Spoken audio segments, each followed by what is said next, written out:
स्वागत है आपका भीम न्यूज इंडिया, देश के सबसे प्रमुख और विश्वसनीय चैनल में।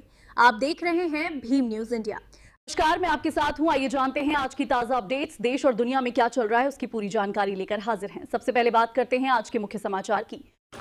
इतिहास में कहीं भी कुछ भी लिखा हो उसकी पुनरावृत्ति करना ठीक नहीं है। राजकुमार भाटी ने ऐसा क्या कह दिया कि ब्राह्मण समाज उसका विरोध कर रहा है।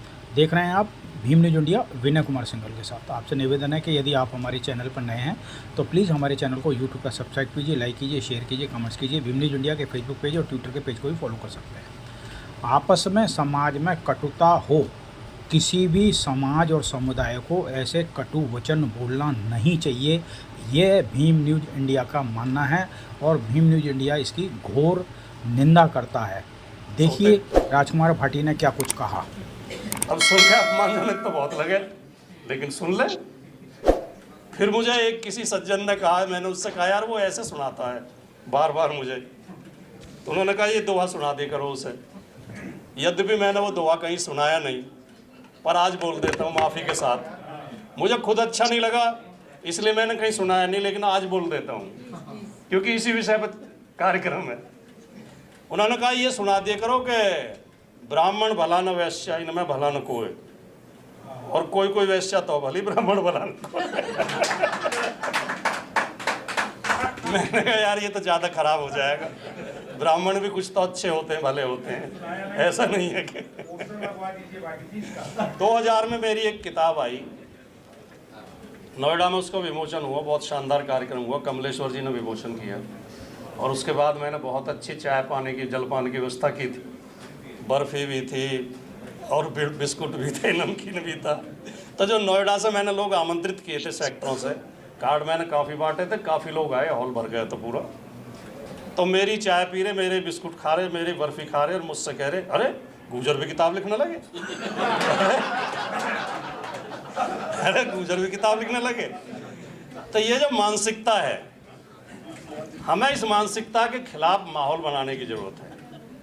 और मैं नहीं चाहता कि जिन लोगों ने हमें अपमानित किया है हम लोग उन्हें अपमानित करें। मैं ईमानदारी से दिल से ये भी नहीं चाहता।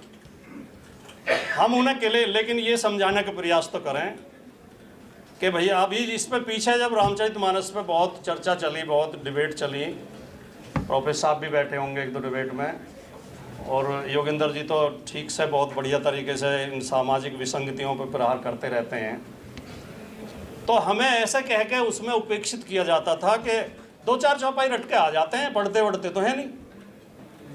अब एक वो हमारे प्रोफेसर साहब के मित्र हैं हर्षवर्धन त्रिपाठी जी, उन्होंने यही डायलॉग चलते शो में बोला ऑन एयर कि 2-4 चौपाई पढ़ के आ जाते हैं। मैंने कहा सुनो त्रिपाठी जी, आप कहते नाम के पीछे त्रिपाठी लग गए, लोग समझ लेते हैं पढ़ा लिखा होगा। हमें तो सिद्ध करना पड़ता है, इसलिए हमें मेहनत करनी पड़ती है। आपको मेहनत करने की जरूरत नहीं है। मैंने कहा रामचरितमानस में 7 कांड हैं, या तो हर कांड से 2-2 चौपाई केवल आप सुना दो, नहीं तो 10-10 चौपाई मैं सुनाता हूँ हर कांड से। तो फिर वो चुप हो गए।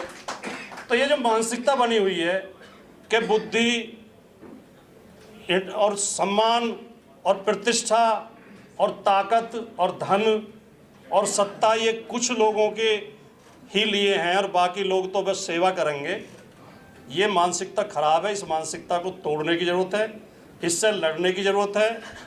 और मैं शायद आपने ही कहा अभी कि इसको ज़्यादा उभारने की ज़रूरत है। अच्छा, आशुतोष जी ने कहा, मैं उनकी इस बात से सहमत हूँ। जब दूसरी मैंने देखा कि जब सहारनपुर से एक वो शुरू हुई, ये जो अभी चंद्रशेखर ने पार्टी बनाई है, तो इनसे पहले भीम आर्मी उन्होंने शुरू करी। तो इन्होंने जगह जगह बोर्ड लगाए ग्रेट चमार, और अपनी गाड़ियों पे भी लिखा चमार। जब और लोग लिख सकते हैं ब्राह्मण, राजपूत, छोरा जाट का, छोरा गुजर का, तो चमार क्यों नहीं लिख सकता अपनी गाड़ी पे? गर्व क्यों नहीं कर सकता अपनी जाति पे? तो इसकी भी जरूरत है। तथाकथित बुद्धिजीवियों को, तथाकथित समाज के ठेकेदारों को, तथाकथित राष्ट्रवादियों को, तथाकथित सामंतवादियों को इसमें जातिवाद नज़र नहीं आता कि भारत की 40 यूनिवर्सिटीज़ में एक भी प्रोफेसर ओबीसी समाज से नहीं है। उन्हें इसमें जातिवाद नज़र नहीं आता कि सेंट्रल सेक्रेटरीट में एक भी सचिव ओबीसी नहीं है। उन्हें इसमें भी जातिवाद नज़र नहीं आता कि देश भर के हाई कोर्ट में जबकि 27% का आरक्षण है, मात्र 6% ओबीसी जज हैं और मात्र 9 या 11% एससी समाज के जज हैं। एससी का आरक्षण लागू हुए 75 साल हो गए, अभी तक भी केंद्रीय सेवाओं में अनुसूचित जातियों के, ये संसद के अंदर जवाब दिया गया केंद्र सरकार की ओर से कि अनुसूचित जातियों के लगभग 60% पद अभी भी खाली पड़े हैं। ओबीसी के 70% के करीब पद खाली पड़े हैं क्लास 1 में, केंद्रीय सेवाओं में। इसमें उन्हें जातिवाद नजर नहीं आता।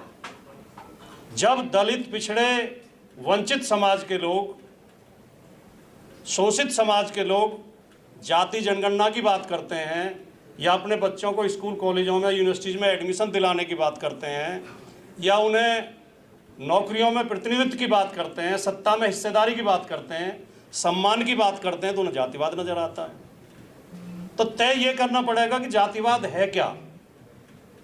क्या जातियों का शोषण करना जातिवाद है या दबे कुचले लोगों का हक मांगना जातिवाद है? मनुस्मृति में साफ साफ उल्लेख है कि ब्राह्मण का नाम बुद्धिसूचक शब्द से प्रारंभ होना चाहिए, जैसे कि ज्ञान प्रकाश शर्मा, इस तरह के नाम होने चाहिए, बुद्धि प्रकाश। क्षत्रिय का नाम बलसूचक शब्द से होना चाहिए, बलवान सिंह, संग्राम सिंह, और वैश्य का नाम धनसूचक शब्द से होना चाहिए, लखपत राय, करोड़ीमल, और शूद्र का नाम निंदा सूचक शब्द से होना चाहिए। ये लिखा है? हाँ, ये मनुस्मृति में साफ साफ उल्लेख है। हमारे यहाँ नोएडा में, मैं नोएडा का ही मूल निवासी हूँ, एक बहुत बड़े चौधरी जिनके पास बहुत बड़े जमींदार, जिन्हें सैकड़ों करोड़ रुपए मुआवजा मिला और समाज में बड़ी इज्जत, नाम क्या था? कुड़िया। नाम उनका कुड़िया, थावर, इतवारी, शनीचर, गोबर। गोबर, अरे प्रेमचंद जी का उपन्यास नहीं पढ़ा आपने? उसमें पात्र का नाम ही गोबर है और ये होते हैं सचमुच भी। तो ये जो एक मानसिकता है, एक मानसिकता बना, और जिन्हें धर्मग्रंथ कहते हैं, जिन्हें धर्मग्रंथ कह के थोपते हैं। रामचरितमानस में लगभग 100 चौपाई ऐसी हैं जो मानवता को कलंकित करती हैं, अपमानित करती हैं, जो शूद्रों के खिलाफ भी हैं, स्त्रियों के खिलाफ भी हैं। तुलसीदास रामचरितमानस में लिखते हैं, और जो विकलांगों के का भी मजाक उड़ाते हैं, विकलांगों पे भी कटाक्ष करते हैं। काने खोरे कुबरे कुटिल कुचाली जान, तिये विशेष पुनि चेर के भरत मात मुस्कान। कि ये काने, लंगड़े, लूले, कुबड़े, ये तो होते ही कुटिल और कुचाली हैं, ये तो नालायक ही होते हैं। और उनमें भी स्त्री, और ऊपर से फिर शूद्र, दासी, ढोल गवार, शूद्र पशुनारी, सकल ताड़ना के अधिकारी। और दूसरी तरफ वो कहते हैं कि शापत ताड़त पर उसके हंता, विप्र पूज्यस गावई संता, पूजिए विप्रशील गुणहीना, शूद्र न गुणगण ज्ञान प्रवीणा। तो ये जो जड़ है ये बहुत गहरी हैं, इनसे मानसिकता बनती है, मानसिकता से इस तरह के मुहावरे बनते हैं। और ये मुहावरे, यद्यपि मैं ये बात मानता हूँ कि दोनों तरफ से हैं, जवाब में भी बनाए, फिर जब ज़्यादा परेशान कर लिए तो जवाब में भी बनाए। मैं अपना संस्मरण बताता हूँ। जाति और सांप्रदायिकता के विषाणु, ये अपने आप में ही बहुत कुछ कहता है। और आपने उस जड़ पे, या कहें कि भारतीय समाज की उस नब्ज पे हाथ रखा है और उस बीमारी को पकड़ा है जो इस देश की सबसे भयंकर बीमारी है। हमारे द्वारा दिखाई खबरें पसंद है तो सब्सक्राइब कीजिए, लाइक कीजिए। भीम न्यूज़ इंडिया की न्यूज़ देखने के लिए बने रहिए हमारे साथ। आपका बहुत बहुत धन्यवाद।